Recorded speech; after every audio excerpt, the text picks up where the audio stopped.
প্রায় ১.৫ বছর পর ছোট পর্দায় আনুষ্ঠানিকভাবে প্রতীক্ষিত প্রত্যাবর্তন করছেন অভিনেত্রী মিষ্টি সিং।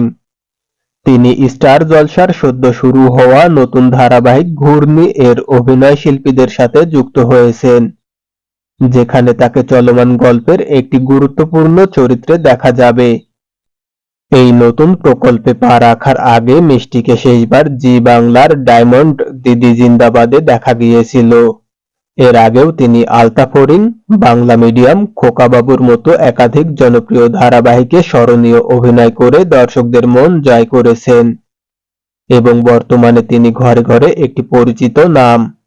ধারাবাহিকটি আপনাদের কেমন লাগছে? আমার তো এখন পর্যন্ত ভালোই লাগছে। দেখা যাক আগামী পর্বগুলোতে কি হয়। ভিডিওটি ভালো লাগলে লাইক, কমেন্ট এবং শেয়ার করুন।